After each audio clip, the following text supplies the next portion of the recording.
What is going on, YouTubeverse? John Stanek from Johnny Radio here, bringing you another Top 5 on this glorious Top 5 Friday. And I'm so excited today to be doing a Top 5 that was requested by one of you guys, Barbara Bay. Thank you so much, longtime viewer, for asking me several times to do this one, the Top 5 Black Sabbath songs. And so sorry it's taken me this long to get around to it. I was a huge Sabbath fan back in my high school days. I wouldn't say that I've exactly grown out of them. I just don't listen to them as often as I used to. But this was a fun one to kind of jump back into and listen to some Sabbath this week to prepare for it and really hone it down. Really hard to get a top 5 on this one, but I think I did it. So let's do it. Here's my personal top 5. At number 5,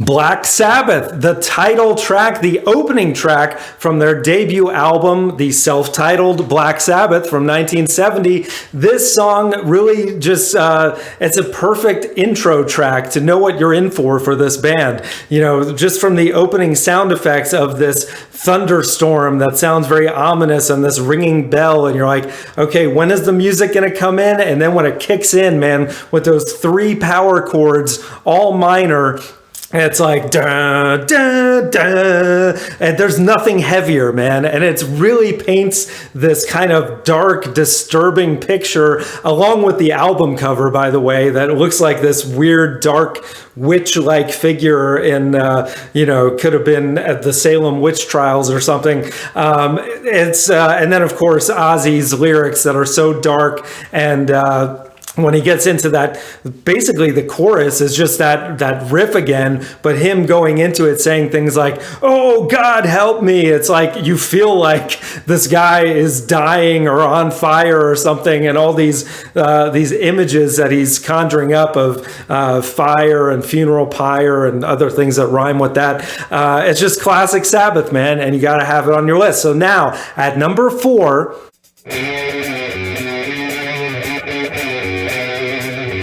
Supernaut from Volume 4. This is a track that I think is really underrated, man, because it has such a cool guitar riff from Tony Iommi, who is one of the riff masters of all time. I put him right under Jimmy Page, man. I mean, so many cool riffs, and this is one of his best, bar none. And I have no idea what the lyrics are about.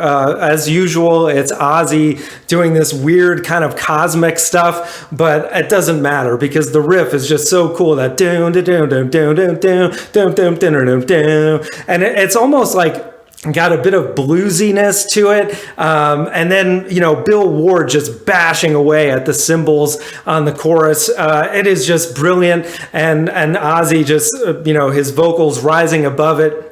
And you got to give it up also for Geezer Butler following along. They were just amazing. And it even has a really cool drum solo by Bill Ward in the middle. It's so heavy and so just that chunky doom doom doom bam boom boom bam. Ah, man, I love it. So that's at number 4. Now at number 3,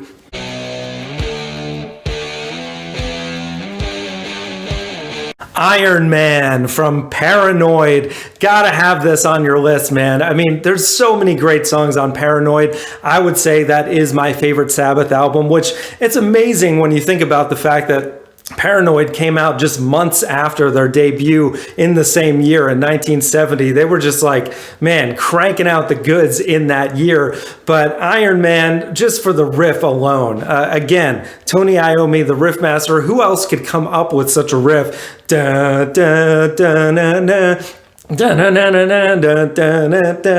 the riff that all of us have to learn at some point, whether it's the full chords or just one note at a time. You gotta know it. And then just the whole thing with, again, the lyrics are just like nonsense about this guy, Iron Man, whether it's the of course, they use it in the comic book movie as well, which was brilliant, I thought, at the end of the movie when Robert Downey Jr. says, "I'm Iron Man," and then it goes straight into the riff. It's just, and it's not just the main riff. There's all these other cool riffs. The like, it's brilliant stuff, man. It's just classic, and you got to have it. So that's number 3. Now at number 2.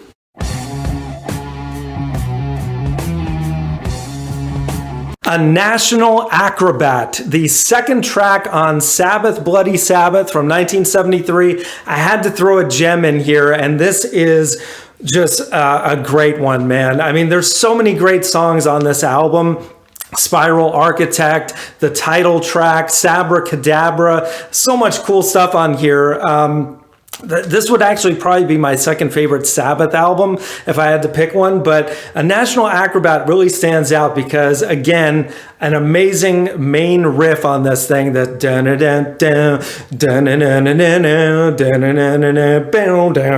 for a guitarist, man, it is just brilliant, and it's mid-tempo, but it's like bluesy, and then it gets even more like funky in the middle of the song where he adds a wah effect on it, and the lyrics are like even more just kind of weird and spiritual. Ozzy's singing about the afterlife, but it really, I'm not sure what he's talking about, but you can tell there's like this spirituality that transcends some of the darker stuff that's on their other albums.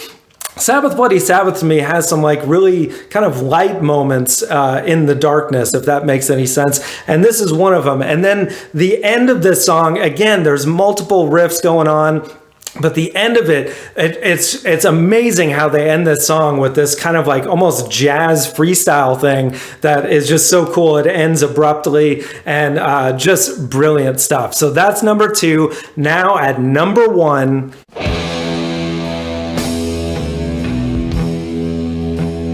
War Pigs, the opening track from Paranoid. I had to have this one at number 1. It is just a masterpiece just from that opening.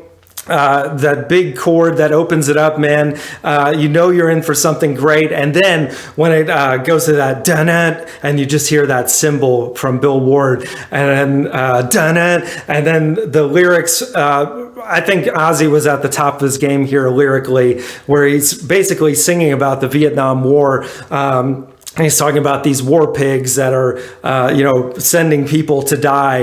And then, of course, at the end of the song, the war pigs get their comeuppance, which is just a great way to end this song. But again, like most other great Sabbath songs, it's not just the main riff, the dun dun dun dun, but where everybody gets, Bill Ward with these great drum fills, Geezer Butler doing his thing, but then also the end of the song has that dun dun dun dun dun dun dun dun dun dun dun dun, that whole thing, and Luke's Wall at the end is what it's called, I believe, where it's doing that riff, but then leading into something else. Tony Iommi really shines on the guitar solo, and Ozzy never sounded better vocally. And I think Ozzy doesn't really get enough credit as a vocalist. I mean, no one else sounds like the guy. You know immediately that it's his vocal, but the notes that he hits on this thing are just so well done, and there's just so much anger in it. It is just, I think, their grand opus. So that is my top 5 Black Sabbath songs. Let me know in the comments below. What do you think? What would your top 5 be? If you're so bold, leave me a top 10. I mean, there were so many songs, of course, Paranoid, that everyone loves from Paranoid. I didn't pick anything from Masters of Reality, or anything for that matter from the Ronnie James Dio period. For me, Ozzy, those first few albums with him were where it's at. Also, I love Laguna Sunrise, the instrumental from Volume 4. So many great tracks from that album, like Snowblind, and just so much great stuff. So let me know what I missed and what you think. And guys, we got top 5s every Friday, album reviews, so much more. Thank you for watching. And as always, Viva la vinyl. So guys, thanks so much for watching. Please like, subscribe, and be sure to ring the bell for notifications so you can always see great quality content like you're seeing on the screen right now. Thank you so much for supporting Johnny Radio, and I'll see you soon.